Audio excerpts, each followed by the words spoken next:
નમસ્કાર મિત્રો, ગુજરાત ન્યૂઝમાં તમારું સ્વાગત છે. જાણીએ આજના સમાચાર. મિત્રો, હાલ જ એક મોટી ખબર સામે આવે છે. મિત્રો, ડાયમંડ નગરી સુરતમાં અચાનક બેબંધ થયા બાદ મોતનો સિલસિલો યથાવત છે. તમને જણાવી દઈએ કે સુરતના વરિયાવ વિસ્તારમાં માત્ર 10 વર્ષની બાળકીનું અચાનક બેભાન થયા બાદ મોત નીપજ્યું હતું.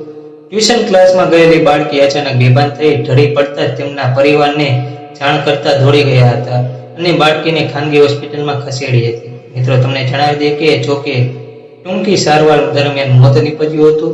એકની એક દીકરીનું મોત થતા પરિવારમાં શોકનો માહોલ છવાઈ ગયો હતો.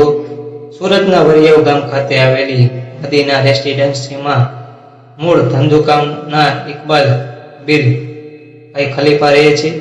ઇકબાલ ભાઈ અડાજણ મામલતદારના મતદાન યાદીના વિભાગના કામ કરે પરિવારનું ગુજરાન ચલાવે છે. મિત્રો, તમને જણાવી દઈએ કે દીકરી તમન્ના નજીકમાં આવેલી શિશુકુંજ વિદ્યાલયમાં ધોરણ 5માં અભ્યાસ કરતી હતી. મિત્રો, તમને જણાવી દે કે પિતા ઇકબાલભાઈએ જણાવ્યું હતું કે ગત રોજ સવારે તમન્ના સ્કૂલે અભ્યાસ કરવા ગઈ હતી. ત્યારબાદ બપોરે ઘરે આવ્યા બાદ જમીને સૂઈ ગઈ હતી. ત્યારબાદ 4 વાગે ઉઠી હતી અને 5 વાગે નજીકમાં જ ટ્યુશન ક્લાસમાં ગઈ હતી. ટ્યુશન ક્લાસમાં ગયાના 5 મિનિટનો જ ફોન આવ્યો હતો કે તમન્ના અચાનક બેભાન થઈને ઢળી પડી હતી. તમને જણાવી દે કે જેથી પરિવારજનોને તાત્કાલિક દોડીને ગયા હતા. મિત્રો, આવી જ માહિતી માટે ચેનલને સબસ્ક્રાઇબ અને વિડીયોને લાઈક કરજો. મિત્રો, ધન્યવાદ.